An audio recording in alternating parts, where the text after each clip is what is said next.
les églises de réveil, là, je préfère leur dire de commencer à fermer avant que je ne me penche sur eux. En ce qui concerne les églises, il n'y a que le chef de l'État, son Excellence Paul Biya, qui peut autoriser l'existence légale d'une église au Cameroun. Donc les églises de réveil, là, je préfère leur dire de commencer à fermer avant que je ne me penche sur eux. Ces églises de réveil à gauche, à droite, là, je préfère leur dire commencer à plier bagage. Parce que la loi est claire. Il n'y a que le chef de l'État, le président Paul Biya, qui peut autoriser une église à s'installer au Cameroun. C'est le chef d'État seul qui autorise les églises. Donc il n'est pas question, qu'est-ce qui se passe? Une église arrive, il s'installe à Biemassi ou à Dedo, il commence à chanter, et puis depuis 15-20 ans, non, c'est terminé tout ça. Vous devez avoir un dossier régulier qui est étudié par le MINAT. Et le MINAT va formuler un avis. Mais c'est le chef de l'État qui décide en dernier ressort. Donc je souhaite que nos lois soient respectées. Oui. Le ministre pour la Tanganji, c'est plutôt un ton assez martial. Oui, il y a trop d'arrogance d'après ses propos. C'est ça qui nous... Arrogance ou bien autorité? C'est quand même la tutelle. Oui, quand le supérieur parle à l'inférieur, est-ce qu'il doit vous supplier? Non, lorsque le tutelle parle dans une structure avec des hommes intelligents, les hommes qui sont même plus âgés que lui, il doit avoir certains tons qu'il faut utiliser. Il faut utiliser. Il ne parle même pas contre, il parle les églises de réveil. Donc, quand il ne parle pas, il n'a pas dit Abdou Karios. S'il parlait de Abdou Karios, c'est différent. Mais quand il parle déjà les églises de réveil, il fait affaire directement avec Dieu. C'est-à-dire, il parle avec un ton élevé devant Dieu. Parce qu'il n'a pas dit prononcer le nom de quelqu'un. Il a parlé de l'église. Et Jésus a dit, je bâtirai mon église. Donc quand il parle comme ça, il parle directement à Dieu. Mais il parle directement à Jésus. Jésus a dit, je bâtirai mon église et les séjours des mondes ne préviendront jamais contre elle. Donc quand Jésus parle de son église, il est bien vrai, il y a beaucoup de dérapages de certaines églises, mais il y a l'église de Jésus-Christ dans cette nation. Et quand un frère, je parle comme ça, le frère Tangandi, qui est le ministre de l'administration territoriale, parle comme ça,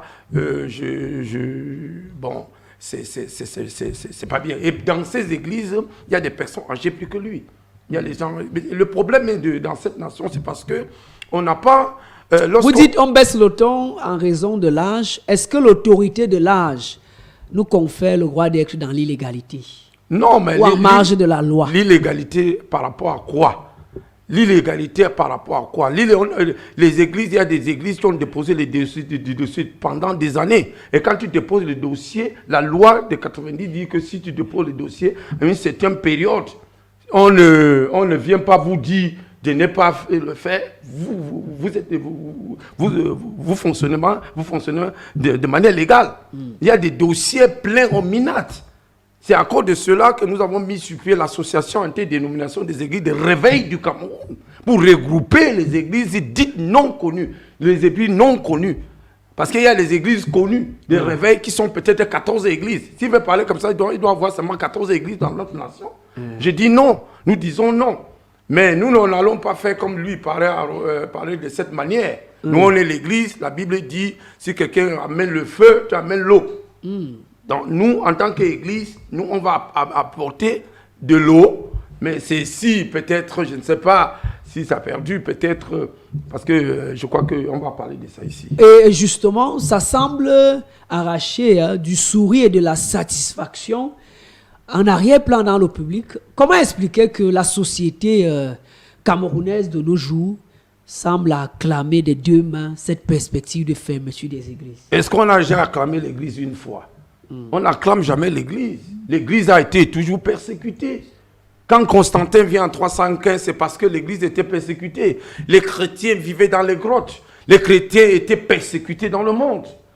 Et c'est quand Constantin vient, quand il veut faire son empire, alors il va faire semblant de devenir chrétien, il va convoquer les chrétiens. L'Église a toujours été combattue, l'Église a été toujours persécutée. On n'a jamais acclamé le Seigneur, on n'a jamais acclamé l'Église vraie. Mais l'Église religion, on ne persécute pas l'Église religion, parce qu'il y a l'Église religion et l'Église de Christ. L'Église de Christ a toujours vécu dans la persécution. Voilà, donc on ne peut pas acclamer. Vous voyez que les gens ne veulent pas ce qui est la vérité. Aujourd'hui, l'Église de Christ prêche la parole de Dieu, prêche la vérité de la parole de Dieu. C'est ça qui fait en sorte qu'on ne peut pas acclamer le Seigneur. Les gens veulent vivre dans la liberté ou le libertinage. Ils veulent dire qu'ils sont libres. Et les gens ne veulent pas suivre la voie de Dieu. Voilà pourquoi on ne peut pas acclamer. Le public ne peut pas acclamer. Voilà. Et pour avoir une réponse à cette importante actualité, il y a eu ces assises hier. Extraordinaire, l'association interdénominationnelle des églises de réveil du Cameroun. Oui, on commence par la présenter. Il y a certains qui la découvrent peut-être pour la première fois. Oui, nous sommes là depuis 2018. Je suis passé ici parler de ça. On ne découvre pas en 2000. Depuis 2018, nous luttons. Ce n'est même pas depuis 2018. Depuis que moi-même je suis rentré ici au Cameroun, quand je rentre au Cameroun, le Seigneur m'a montré que l'Église était divisée au Cameroun, que l'Église était tellement divisée. Et le Seigneur m'a dit de mettre sur pied le mouvement au service du royaume, que tu as participé plusieurs fois pour regrouper les églises. Nous avons commencé par là. Et en 2012, lorsque, je ne sais pas si c'était le même ministre qui était en 2012. Non. Ce n'était pas le même ministre. En 2012, il a dit qu'il voulait aussi fermer les églises. Alors, c'est à partir de là, on s'est mis ensemble pour aller voir les pères de cette nation. Ils ont sorti la CEPEC. Et la CEPEC est venue. Alors nous, on s'est mis ensemble pour travailler pour que l'église soit unie, parce que la CEPEC, c'est la communion des églises évangéliques pentecôtistes du Cameroun, que nos pères ont laissé depuis 1998. Donc, pas de 80, je crois oui, 98. Donc, c'est pour dire quoi? C'est pour dire que nous avons continué à travailler comme ça. C'est en 2016, lorsque nous sommes arrivés en 2016, que lorsqu'il va y avoir une assemblée générale, que la CEPEC va aussi dire que les églises, la CEPEC appartient simplement aux églises qui ont des décrets, que finalement on s'est dit que nous on fait quoi là-bas, on s'est retiré, on l'a mis sur pied en 2018, l'association interdénomination des églises de réveil qui n'ont pas de décret, pour regrouper ces églises-là, parce qu'on a remarqué même dans l'église qu'il y a beaucoup de déviance, il y a beaucoup de choses. Parce que moi, j'ai eu la grâce de Dieu, de ce qu'on m'invite souvent dans les radios, dans les médias, pour en parler des choses de l'église au Cameroun.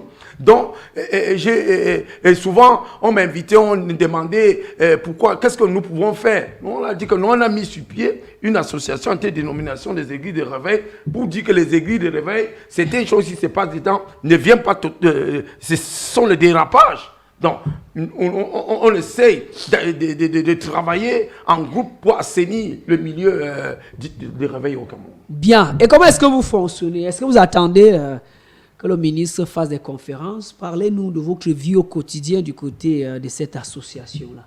L'association, déjà, nous fonctionnons, nous sommes en train de sensibiliser, nous sensibilisons des personnes, nous sensibilisons des gens et nous travaillons avec eux pour être un bloc, pour être un groupe de pasteurs qui n'ont pas de décret, parce qu'en 2018, le Seigneur nous a dit clairement que être même sous décret des autres, c'est du faux. Vous dites écrit de réveil et vous êtes derrière, peut-être quelqu'un qui est la CBC. Quelqu'un qui est sous le décret de la CBC. La CBC ne parle pas du Saint-Esprit. Donc vous partez, vous mettez la CBC. Ça veut dire que vous êtes faux. Et quand l'État donne même le décret, il ne donne pas le décret pour que les gens soient sous leur décret. Il y a même des personnes, les gens qui ont le décret, qui demandent de l'argent. Et le Seigneur nous a dit en 2018, non, arrêtez ça. Si vous voulez apporter le réveil dans cette nation, si vous voulez apporter le réveil au Cameroun, soyez tel que vous êtes. Vous vous mettez dans une association. J'étais à Mivipac, j'ai quitté la Mivipac pour être dans cette association. Et nous sommes sur cette association, nous sensibilisons les gens pour que les gens viennent en masse. Nous voulons avoir au moins plus de 2000 églises pour être en masse. Et s'il y a une possibilité que les minards puissent nous donner un décret collectif, il n'y a pas un problème. On travaille dans ce décret collectif. Et donc, nous travaillons comme ça. Nous sommes dans le sens le temps de sensibilisation. En dehors de ça, nous faisons des actions, nous faisons le social. Tout récemment, dans le compte de l'AIR, on était à l'extrême nord. Pour les sinistrés. Pour les sinistrés. Des inondations. Nous sommes partis en Banga, à Loum, pour donner, en 2019, pour donner, soutenir les déplacés du Nozo. Nous sommes partis là-bas. Et nous faisons des actions comme ça, là. Nous travaillons pour accompagner l'État dans ce travail. Oui, et hier également, vous êtes concertés. La raison était-ce uniquement la communication du ministre Atanganjou, alors il y avait d'autres points inscrits à l'ordre du jour? Oh, il y avait d'autres points inscrits dans l'ordre du jour. On voulait aussi, c'était d'abord ça, la concertation, pour voir comment nous pouvons faire face à l'actualité actuelle, à la situation actuelle. C'était le premier point. Le deuxième point, comment travailler avec les autres plateformes pour faire face à cette situation.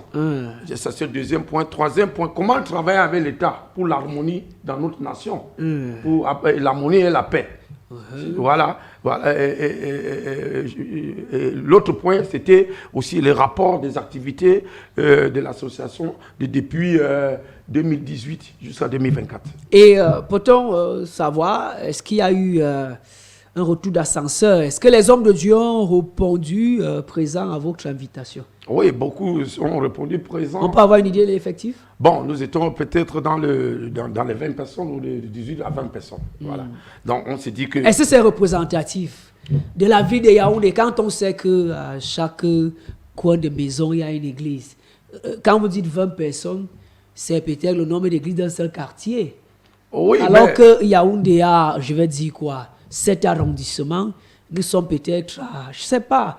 Qu'est-ce qui explique que c'est le peu d'engouement ou alors on n'avait pas suffisamment mobilisé?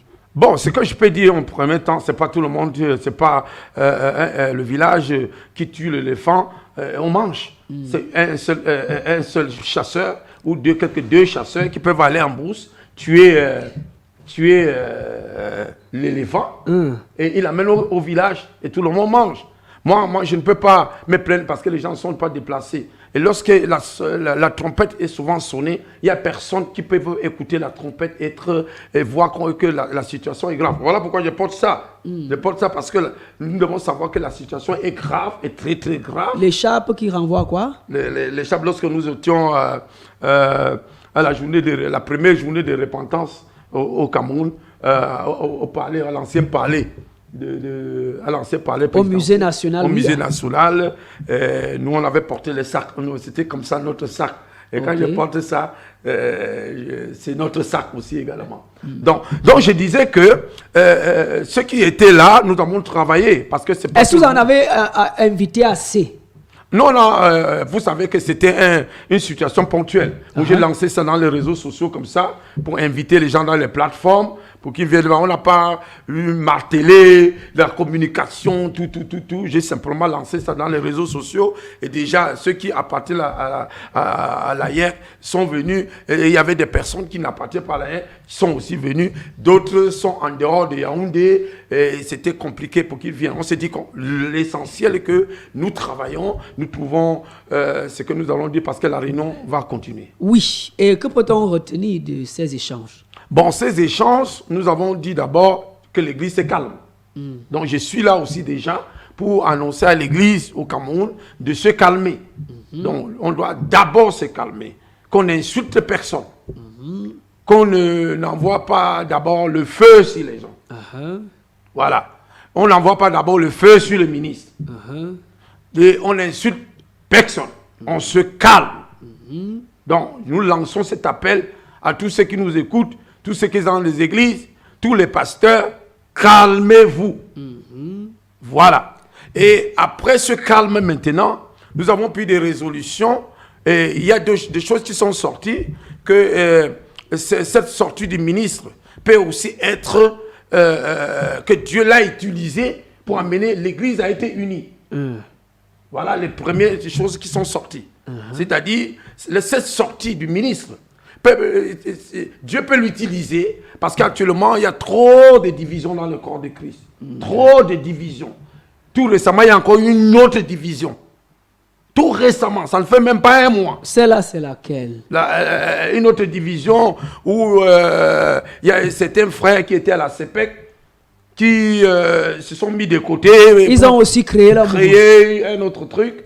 Et bon, voilà, c'est toujours les divisions comme ça. Et un autre éclatement. Un autre éclatement. Et Dieu peut utiliser le ministre pour que nous revenons ensemble, que nous descendons du sycomore. Parce que chacun de nous est peut-être dans son sycomore, que nous descendons du sycomore. Donc, c'est sorti aussi comme ça. Donc, et à travers ça, on s'est dit que... Avant les résolutions, s'il vous plaît, quel est le retour que vous avez eu de vos collègues, les ministres de culte? L'expression, c'était laquelle? Il y a le ton qui est martial. C'était un sentiment de peur, d'inquiétude qui animait les uns les autres qui étaient partie prenante de ces échanges. Non, beaucoup de frères étaient sereins. Beaucoup. D'où est-ce qu'ils prennent leur sérénité là? On dit qu'on va fermer leurs églises et ils sont sereins. Comment et pourquoi? Non, parce que si chaque fois quand l'église, ils ont compris que chaque fois quand l'église est persécutée, c'est une croissance. C'est une croissance. Parce que si on ferme les églises aujourd'hui, toutes les maisons de Yaoundé vont devenir des églises. Ah, c'est ça le problème. Le ministre ne sait pas que si on ferme les églises aujourd'hui, si les maisons vont devenir des églises. C'est là où on va faire les cultes. C'est là où on va prier. Il ne viendra pas fermer toutes les maisons de Yaoundé. Je ne sais pas s'il me fait comprendre. C'est encore chaque fois qu'il y a persécution à l'église, quand l'église est dans les grottes, autant avant Constantin, l'église a eu la croissance. L'église était persécutée à cette période que le symbole de l'église n'était pas la croix, c'était le poisson. Parce que si on faisait la croix, on mettait la croix sur toi, on devait te tuer. Mais ils ont plutôt le symbole poisson, qui les gens ne connaissaient pas. Donc, c'est la même chose aujourd'hui. Lorsque l'église est persécutée, lorsque l'église, peut-être une autorité s'élève dans une nation pour persécuter l'église, ça amène la croissance. Nous avons eu beaucoup de témoignages. Le témoignage qui s'est passé en RDC. Quand Kabila, où c'est Kabila? Kabila Père est venu au pouvoir. Quand il est venu au pouvoir, il a dit que bon, les églises, si tu n'as pas 40 ans, tu ne peux pas ouvrir une église. Si tu n'as pas le diplôme, plus 5, tu ne peux pas ouvrir une église. Et pour ouvrir une église, il faut avoir 300 membres. Et en plus de ça, il a aussi dit il faut avoir au moins 20 ans d'existence avant d'ouvrir une église. Alors, c'était toujours les églises de réveil qui étaient attaquées. Alors, les autorités, les frères, se sont levés, ils ont demandé l'audience, ils sont partis rencontrer le président. Ils ont dit au président, président, ce que tu dis, c'est bien, mais ça ne va pas selon la parole de Dieu. Voici ce que la parole de Dieu dit. Voilà, par rapport aux églises. La parole de Dieu, là où 2 ou 3 s'assemblent, je suis là, c'est déjà l'église. 2 ou 3 personnes, c'est déjà l'église. Là où nous sommes là, nous formons déjà l'église. Ce n'est pas une affaire de nombre. Ce n'est pas une affaire de nombre. Et le président a fait la sourde. C'est là où ils ont dit que, comme tu nous donnes 3 mois de nous régler, c'est nous qui te donnons 3 mois. Pour faire quoi? Ouais, que lui, ses règles. Ce n'est pas eux, c'est eux maintenant qui donnent 3 mois. Et ça n'a pas fait 3 mois. Et il est mort seul. Ça, c'est le témoignage, je ne parle pas. Et quand le fils est venu au pouvoir, le fils a vu, puisque c'est sûr que le fils était là. Oui, il était là. Il a compris. Les cercles du pouvoir. Oui, il a appelé maintenant l'église de réveil du Congo. Et essayer de les comprendre. Et signer même un décret pour les donner, un décret national pour opérer. Donc, et chaque fois, quand un gouvernement, ou bien un ministre, ou bien n'importe qui se lève contre l'église. Tu peux t'élever contre toute chose, mais il ne faut jamais t'élever contre l'église. Parce que nous, on n'a pas les armes physiques. Nous, on a les armes spirituelles. On a les armes spirituelles. Si un gouvernement se lève contre l'église, ou bien un ministre se lève contre l'église, nous, on n'a que la prière. On n'a pas les armes. On prie. Moi, je ne suis pas de ceux qui prient contre les gens. Mais si quand il s'agit de ce genre de situation, nous pouvons nous mettre pour prier contre ces personnes-là. Parce qu'une autorité qui ne reconnaît pas l'église de Jésus-Christ n'est pas une autorité qu'on doit prier pour lui. On doit prier contre cette autorité. Je ne sais pas si me fait comprendre. Parce qu'une autorité qui ne respecte pas les principes de Jésus et qui ne reconnaît pas l'église. Parce que l'église, nous avons aussi sorti cela, que l'église au Cameroun fait beaucoup de choses. Vous pouvez trouver une église qui a 20 personnes, qui a 10 adultes.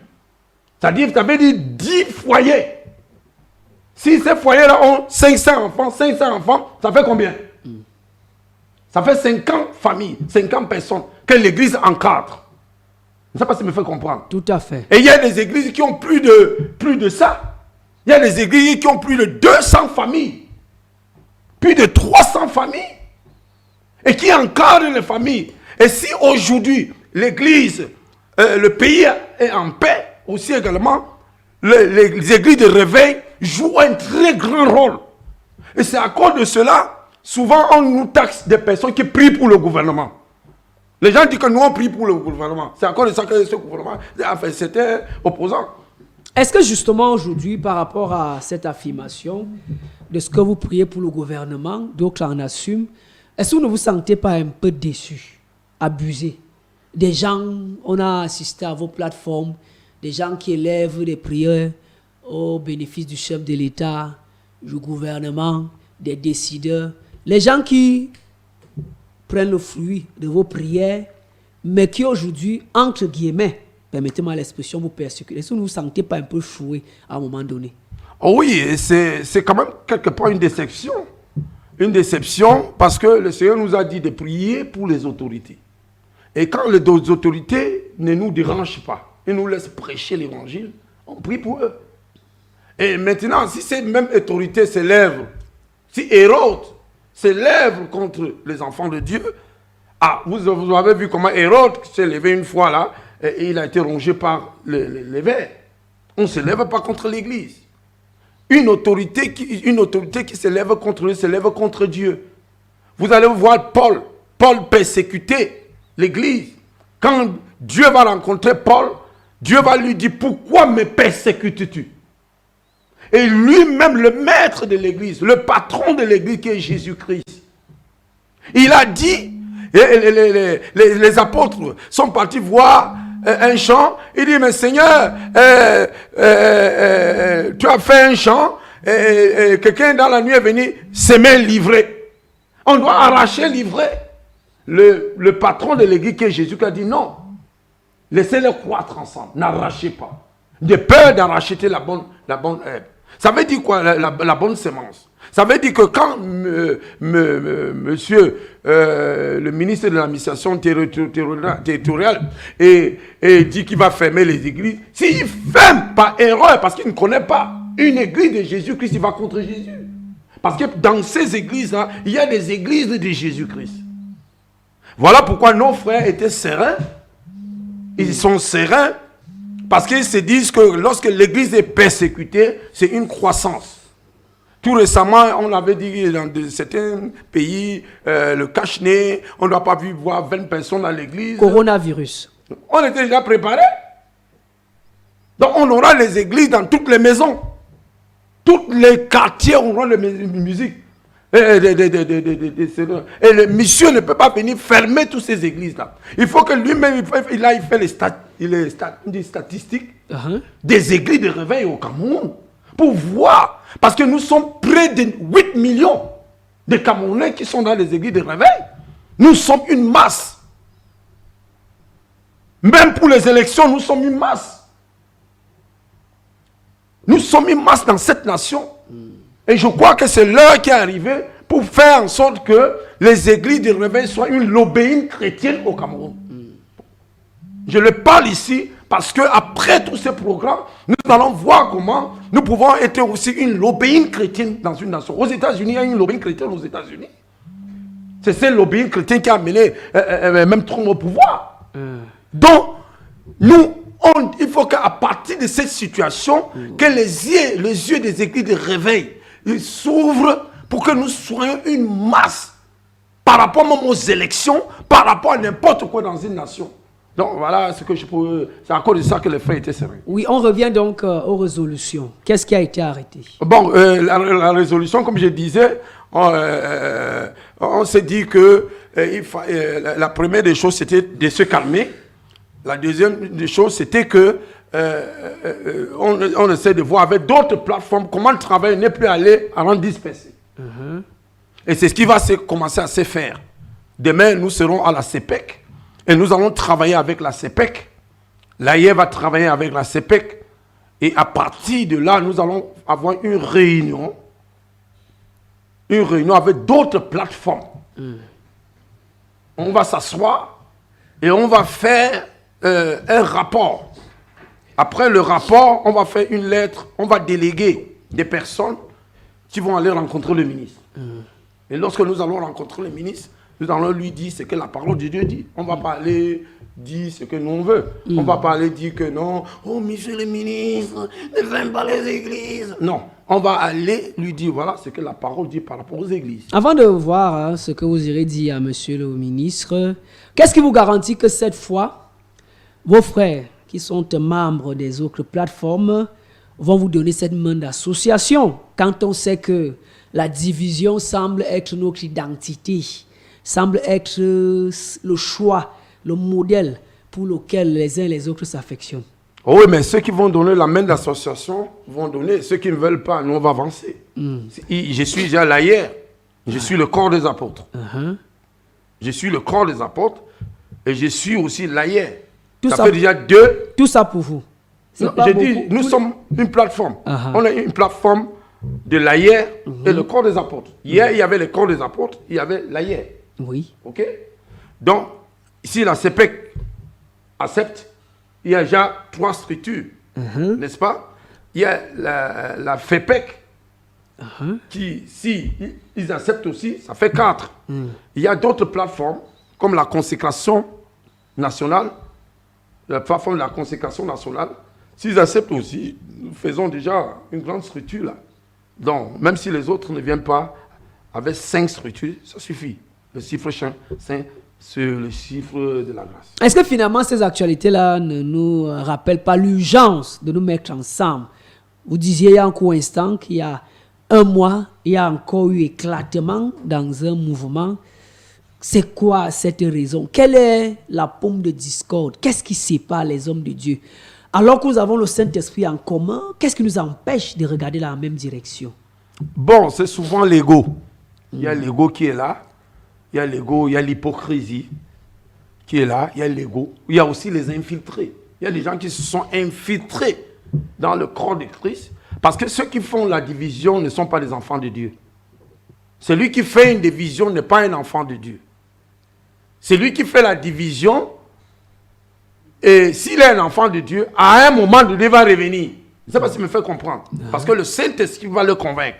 Mais quelqu'un qui fait la division et continue par la division n'est pas un enfant, c'est un infiltré.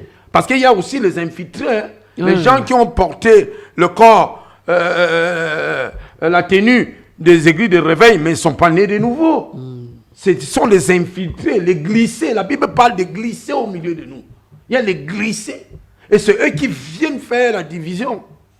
Parce que si tu es un enfant de Dieu et qu'on te reprend et que tu es dans cette division-là, tu vas aller, mais le Saint-Esprit va te convaincre. C'est à cause de ça, en 2018, nous avons mis sur pied l'association antidénomination des églises de réveil du Cameroun. Et tout récemment, puisque je suis un enfant de Dieu, parce que c'est moi qui ai amené cette association sur pied, j'ai mis ça sur pied, et tout récemment, et lorsque la CEPEC m'a appelé, je suis venu. J'ai dit que bon, il y a l'AIR, il y a le corps des apôtres, on peut travailler ensemble. Et j'ai appelé aussi également le bien-aimé Alain Rouben-Gouet, Je dis, viens, on va se mettre ensemble. De la CEPEC. À la CEPEC, travailler avec la CEPEC, parce que la CEPEC, c'est une plateforme, la mère des plateformes. C'est la mère des plateformes. C'est nos pères qui ont mis ça sur pied depuis 1988, hein. 88. Voilà. Donc, on parle également hein, au-delà de l'orgueil, parfois même des considérations tribales. Est-ce qu'on devrait tribal, oui, ça joue beaucoup. Est-ce qu'on devrait trouver de telles choses parmi des gens qui disent être remplis du Saint-Esprit? C'est le manque de maturité. C'est le manque de maturité. L'Église au Cameroun n'est pas tellement dans la maturité. Et je pense qu'avec la grâce de Dieu, cette situation va nous amener à la maturité. Des sujets, autre chose, parce qu'il y a les problèmes tribaux qui jouent aussi également. Vous savez que l'évangile est venu au Cameroun par le littoral. Et dans le littoral, il y a les Douala, il y a les Bassa, il y a les Yabassi et tout. Bon, pour eux, si tu ne viens pas de ces trucs, enfin, pour eux, dans leur tête, même leurs enfants, ils pensent toujours que l'évangile, c'est eux. Donc, c'est ça qui crée des problèmes. Je pense que Dieu est en train de travailler et de comprendre, de faire comprendre. Moi, je suis Bamoun. Moi, je suis né à l'ouest, je suis Bamoun.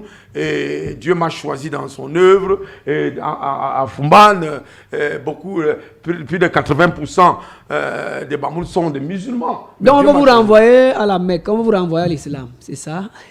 Non, on ne nous renvoie pas à l'islam, mais seulement on veut me dire que je suis églisé. C'est-à-dire, c'est la même mentalité avec les catholiques. Lorsque les églises protestants sont venus, ils nous appellent les églisettes. Et ces pères qui ont eu les décrets à l'époque, souvent nous appellent les églisettes. Et ça nous révolte souvent de nous appeler les églisettes.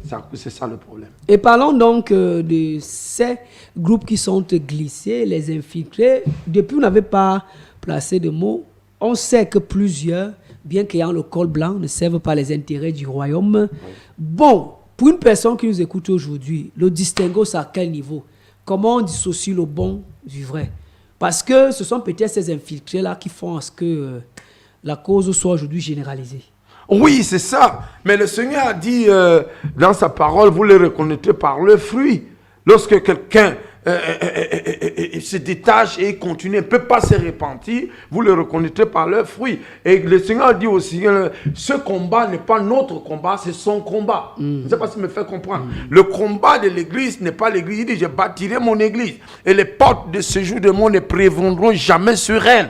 Ça veut dire que le combat n'est pas nous, le combat est pour le Seigneur, qui à un moment donné va faire le distinguo entre ceux qui le servent et ceux qui ne le servent pas. Et le Seigneur, parce que le réveil part du Cameroun pour embraser la sous-région, l'Afrique et le monde entier. Et le réveil va partir du Cameroun. Et pour que ce réveil vienne au Cameroun, il faut que le Seigneur ne s'est pas livré. C'est-à-dire, il va séparer, livrer. Il va prendre ceux qui le servent totalement pour qu'ils apportent ce réveil dans notre nation. Et la seule chose que nous devons faire, nous qui sommes les enfants de Dieu, nous qui sommes ceux qui comprennent la voix de Dieu, continuons à marcher dans l'intégrité, dans la justice et dans la paix. Et ne pas vendre ce qu'on vend dans les églises. On vend l'eau, on vend les cailloux, on vend tout cela. Vous allez voir que lorsqu'il y a des réunions, ces vendeurs-là ne viennent jamais dans nos réunions. Voilà. Et justement, vous avez donné un cas de figure. Je préfère que vous insistiez de manière pratique. Puisque quand on nous observe de l'extérieur, nous tous nous louons, nous tous nous adorons, nous tous nous prions au nom de Jésus-Christ. Comment la personne externe peut savoir, si j'arrive nouvellement dans une église, comment je sais que celle-ci est de Christ et celle-ci ne l'est pas? Celle-ci me rapproche de la vie éternelle et celle-ci me prépare plutôt à l'enfer. Oui, mais si vous arrivez, vous savez que si vous arrivez dans une église, la foi est basée sur les artifices. La foi n'est pas, ou bien sur le pasteur lui-même. C'est daddy, c'est papa, c'est ceci, cela. Vous savez que là, vous pouvez comprendre que ce n'est pas une église de Jésus-Christ, parce que l'église de Jésus-Christ se présente Jésus-Christ comme le seul. Et le seul qui peut nous apporter tout ce que nous pouvons avoir. Et l'église n'est pas un lieu de réalisation de soi. Ou bien l'église n'est pas un lieu social d'abord, parce que c'est un lieu social, mais ce n'est pas d'abord ça qui est... L'église est pour que les gens puissent connaître le royaume de Dieu. Et quand une église ne nous amène pas dans le royaume de Dieu, nous amène sur les choses de la terre, c'est une église, ce n'est pas une église de Jésus-Christ. Mais là où nous sommes arrivés, et nous devons comprendre que même ceux-là, parce que même ceux-là qui prêchent pour le ventre, là où nous sommes là, nous devons nous mettre ensemble. Et ceux qui peuvent changer, sauf s'ils sont des infiltrés. Mais ceux qui sont dans l'erreur peuvent changer. Mais là où nous sommes, nous devons nous mettre ensemble. Et lorsque nous nous mettons ensemble, ceux qui peuvent changer, changent. Mais les infiltrés ne vont jamais se mettre. Et jusqu'ici, quelles sont les actions fortes qui ont été menées à l'encontre des personnes qui sortent du cadrage de l'État, de l'encadrement de la Bible? Est-ce qu'il y a des actions fortes? Est-ce que ce n'est pas le fait de n'avoir rien fait? Est-ce que ce n'est pas le fait de n'avoir pas sanctionné les brebis galeuses au milieu de l'église de réveil qui imposent aujourd'hui au gouvernement d'intervenir? Est-ce que vous avez des cas, des indisciplinés que vous avez mis en minorité? Oui, vous savez qu'en 2015, le Seigneur me fait voir une vision dans cette nation. Dans cette nation, c'était comme... dans cette vision, comme j'ai toujours dit, le président de la République n'avait plus d'autorité. Il n'avait plus d'autorité et la franc-maçonnerie, la Rose-Croix, voulait mettre à la tête du pays l'un d'eux. Donc il y avait eu bagarre. Il y a eu bagarre entre eux. Finalement, ils se sont entendus pour trouver quelqu'un. Et c'est comme ça que ça s'est passé. Et on est venu dire aux chrétiens, nous les chrétiens, on a commencé à prier, les chrétiens de tout le Cameroun, on a commencé à prier. Et quand on priait, on s'avançait là où ils devaient faire leur réunion. Et quand nous arrivons là-bas, au bâtiment où ils faisaient leur réunion, les herbes ont commencé à pousser à l'intérieur du bâtiment. Alors, ça a perturbé leur réunion. Et quand ça a perturbé leur réunion, maintenant, ils ont fait appel à une force. Et la force est venue commencer à nous oppresser. Les enfants ont fui, les jeunes ont fui, les plus jeunes ont fui. Alors, les pères, les papas, les pères ont fui. Les leaders, il restait les leaders. À un moment donné, certains leaders ont fui. Il restait 5 leaders. Parmi les 5 leaders, et après, 2 autres ont fui. Et on est resté 3. La pression était tellement forte que nous-mêmes, on a commencé à fuir. Et quand on fuyait maintenant, ils disaient qu'ils vont nous faire ce que nous on n'aime pas. Donc, pendant qu'on fuyait, comme Dieu toujours protège son église, pendant qu'ils voulaient nous arrêter, ça c'est dans la vision, hein, pendant qu'ils nous arrêtaient, la main de Dieu est venue nous les bloquer de ce côté, nous on était de l'autre côté. Et j'ai demandé à Dieu, mais pourquoi nous on fuit? Le Seigneur dit de restaurer l'autorité apostolique. Voilà pourquoi nous avons mis sur pied en 2018 toujours le Conseil national des apôtres du Cameroun. Et on avait commencé avec le corps des apôtres du Cameroun pour essayer, mais par la grâce de Dieu, parce que nous sommes en train de travailler, pour essayer, mais par la grâce de Dieu, parce que c'est le corps des apôtres du Cameroun qui peut avoir cette autorité dans cette nation de réprimander. Même si vous êtes dans n'importe quelle plateforme, parce que dans cette plateforme, il y a les apôtres, il y a des pasteurs. Non, le corps des apôtres maintenant vient implanter son autorité bientôt dans cette nation, de manière que lorsqu'il y a une situation, on voit qu'un frère est en train de faire, on l'appelle, on lui parle par la Bible. On lui dit que la Bible dit comme ça, la Bible dit comme ça, la Bible dit comme ça. Et s'il ne veut pas écouter, et on l'appelle pour une deuxième fois, il ne veut pas le couloir, on l'excommunie. Moi-même, j'ai eu à excommunier des pasteurs, et après quelques temps, ils sont morts. Mais j'étais seul. C'est pas aujourd'hui que ça y a des apôtres, que le corps des apôtres, s'ils prennent des décisions sur certains frères, beaucoup de choses vont se passer dans cette nation. Et c'est ce travail, cette action forte que nous sommes en train de faire en cette saison. Est-ce que ce ne sont pas des paroles en l'air? Est-ce qu'il y a des noms, des églises, des chiffres qui ont été disciplinés venant de l'organisation que vous constituez en interne? Il y a des pasteurs où nous sommes partis. On ne va pas citer des noms. Non, on ne va pas citer le nom. Il y a des pasteurs où nous sommes partis voir huis clos. Qu'on ne peut pas citer le nom. Oui. Il y avait un certain pasteur à Yémana qui causait des petits troubles. Nous sommes partis là-bas. On a dit que s'il continue, l'église est fermée. Et alors, nous avons déclaré la parole. Quelques temps après, l'église a été fermée. Donc, juste cet exemple. Ok, très bien. On revient maintenant sur les résolutions. Ce qui sera fait avec l'État. Vous nous le rappelez. Est-ce que vous avez, je ne sais pas, fait une sorte de synthèse, de rapport des travaux à soumettre Quelle est l'attitude à adopter? Lui, il a fait sa sortie, le ministre de l'administration territoriale. La suite, c'est quoi? Vous allez vers lui, je ne sais pas. Qu'est-ce que vous avez arrêté? Oui, mais ce que je venais de vous dire, la première chose, calmer l'église. Deuxième chose, se concerter avec les autres plateformes. Et avec nos résolutions que nous avons prises à l'AIR, nous allons amener ça dans d'autres plateformes. Ah, ok. Ça, c'est... Et après ce travail avec les autres plateformes maintenant, nous, à l'AIR, nous avons proposé, parce que nous, on pouvait le faire seul, mais on a proposé avec d'autres plateformes, nous avons proposé aller vers le ministre pour lui expliquer ce que la Bible dit par rapport à la parole de Dieu. Peut-être qu'il ne connaît pas, mais nous, parce qu'un ministre, nous sommes des ministres.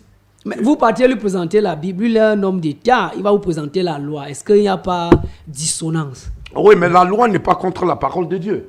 La loi vient de la parole de Dieu. La loi vient de la parole de Dieu. Et maintenant, si nous présente la loi est là. Qu'est-ce qu'on doit faire avec ces églises? Qu'est-ce qu'on doit faire? C'est le travail, c'est un travail. Voilà pourquoi l'AIR a été mis sur pied pour faire le travail que le ministre pouvait faire. L'AIR est là. Ou bien les autres plateformes peuvent faire un travail, voir comment nous pouvons faire. Parce que les églises vont toujours naître. Ils ne peuvent pas empêcher ça. Et un jour même, il y aura une église à la présidence. Je vous dis ça. Il y aura même une église un jour à la présidence. Moi, j'en connais une depuis 2018. Voilà. C'est pour dire qu'il ne peut pas empêcher l'église. Personne ne peut stopper l'église. Parce que l'église, ce n'est pas les bâtiments. C'est ça qu'on va lui expliquer. Que l'église, ce n'est pas le bâtiment. Ce n'est pas le bâtiment que tu vois qui fait l'église. L'église, c'est les 2 ou 3 qui s'assemblent. Et ici, il s'entête pour toujours dire ce soir, nous, on va aller du côté de la prière. On va s'occuper de ça par la prière. Voilà. Et je pense que la prière rentre partout. Voilà. Donc, c'est des choses comme ça. Donc, ce sont les résolutions que nous avons prises pour aller d'abord vers le ministre. La Bible dit que c'est ton frère avec quelque chose, va vers ton frère. S'il ne t'écoute pas, tu prends d'autres personnes. S'il ne t'écoute pas, maintenant, la Bible donne les démarches. La démarche à suivre.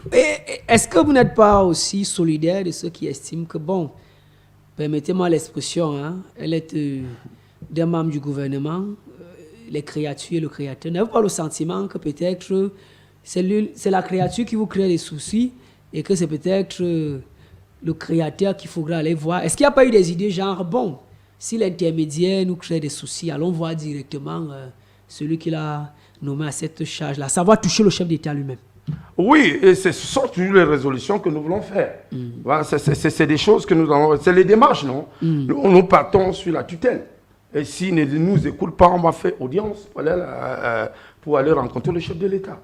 Voilà, pour aller rencontrer le chef de l'État, pour lui faire comprendre que voilà la situation, voilà c'est la situation de l'Église. Voilà la démarche. Donc, c'était même la dernière résolution que nous avons prise hier. Oh, très bien. Allons donc pour sortir de cet chrétien.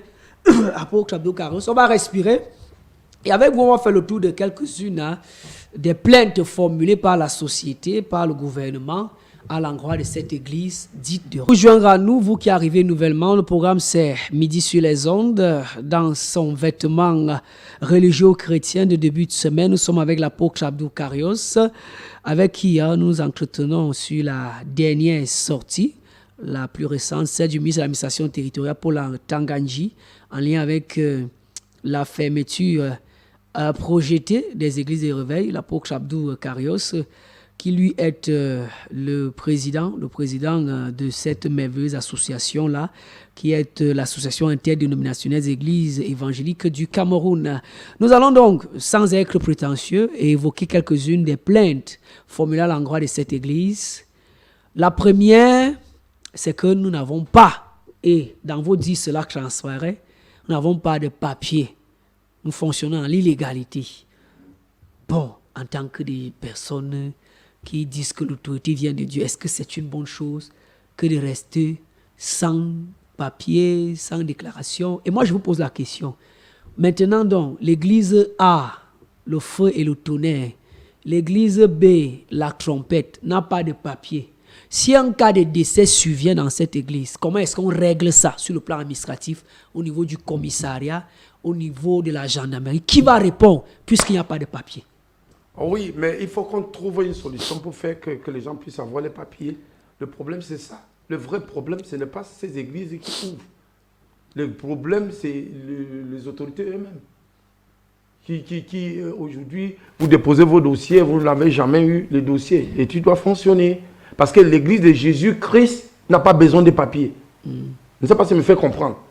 L'église de Jésus-Christ n'a pas besoin de papiers pour fonctionner.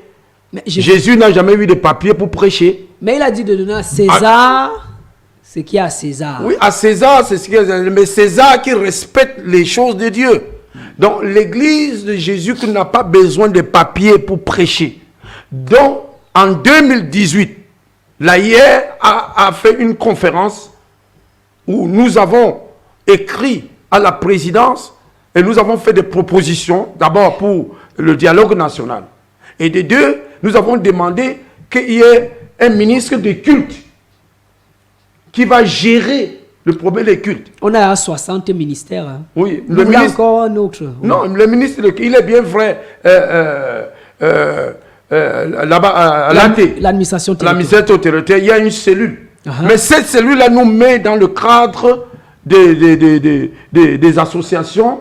D'abord dans les associations, non seulement dans les associations, ils nous sont dans la tutelle comme si nous étions des politiciens. On doit détacher l'église de ce cadre-là. Nous avons proposé ça. Dans ce que nous avons proposé, en 2019, nous avons fait la même chose. Donc, c'est pour dire que si nous voulons fonctionner, l'État doit s'approcher des leaders de l'église.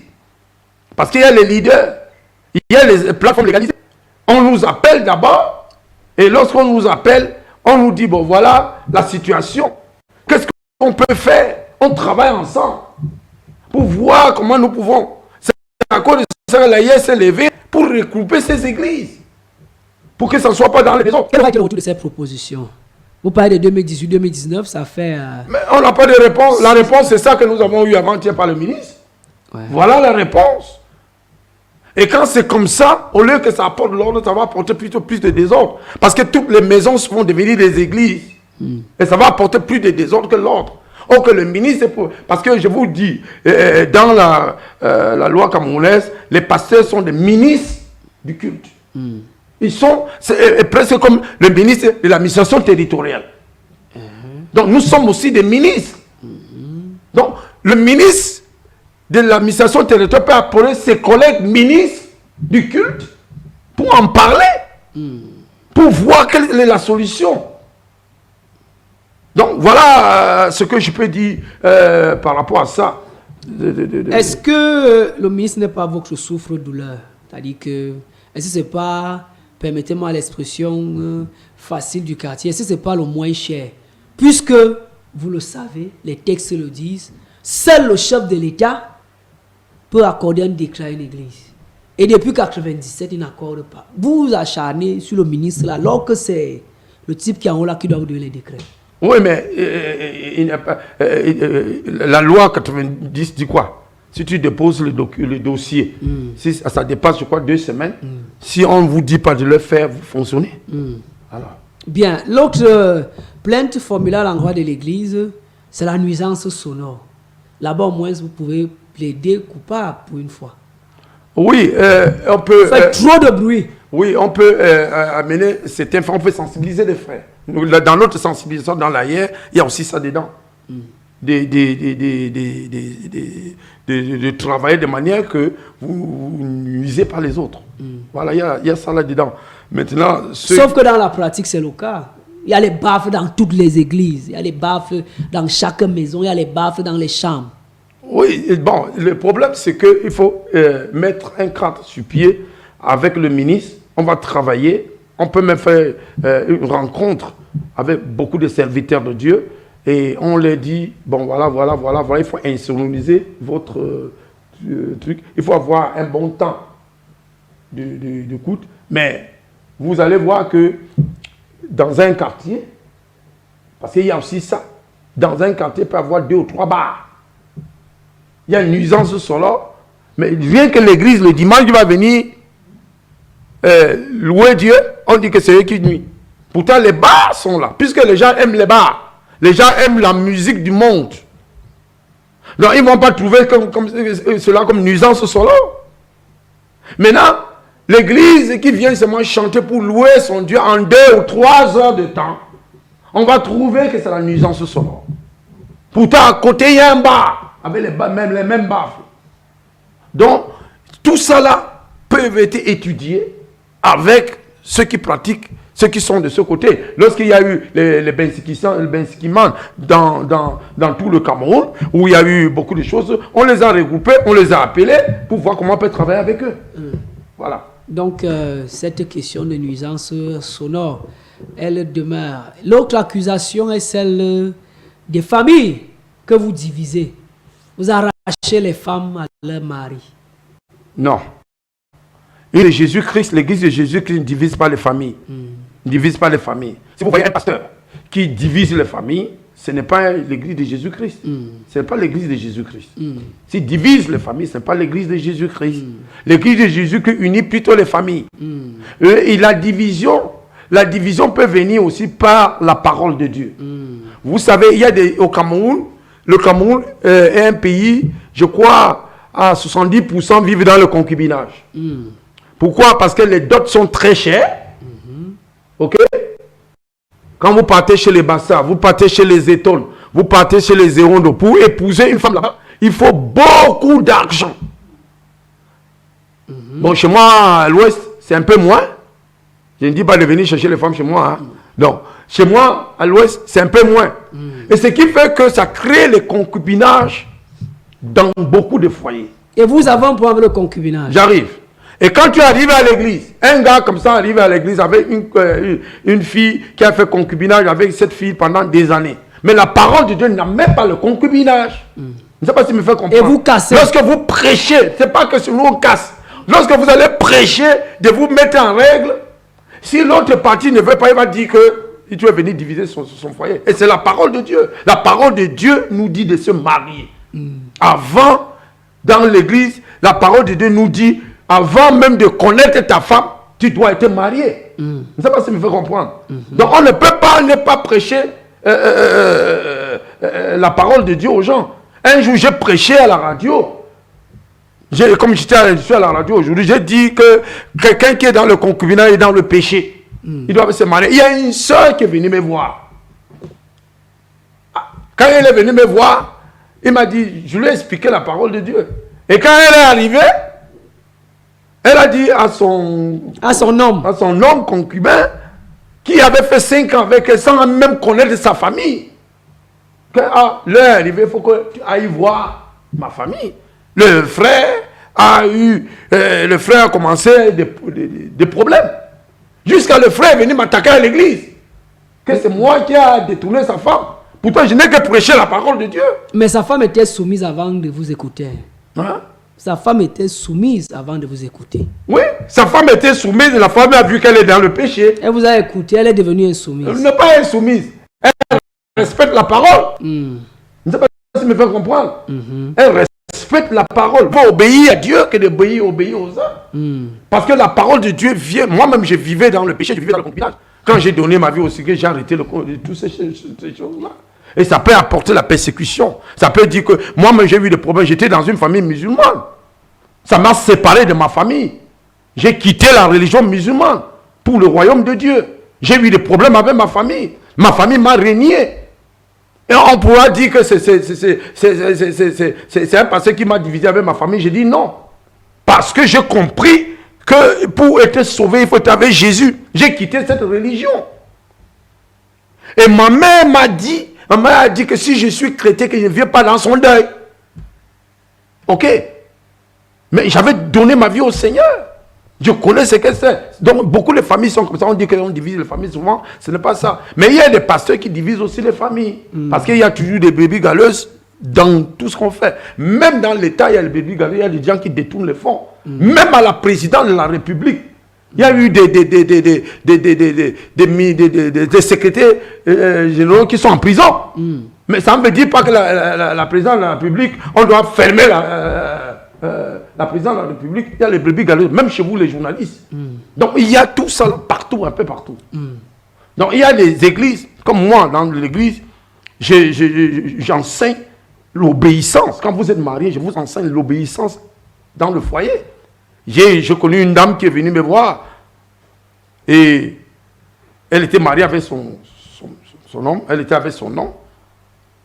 Alors je lui ai dit, ça faisait moins 2 ans qu'elle n'avait même pas les habits de son mari. 2 ans. 2 ans.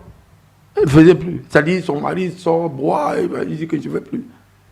Et je lui ai dit, mais va, commence d'abord par nettoyer la maison. Elle commence à laver les habits de tes enfants. Quand elle a lavé les habits de son mari, elle s'est soumise à son mari a arrêté de sortir. Donc, ça, c'est un foyer sauvé. OK? Parce qu'ils étaient en règle.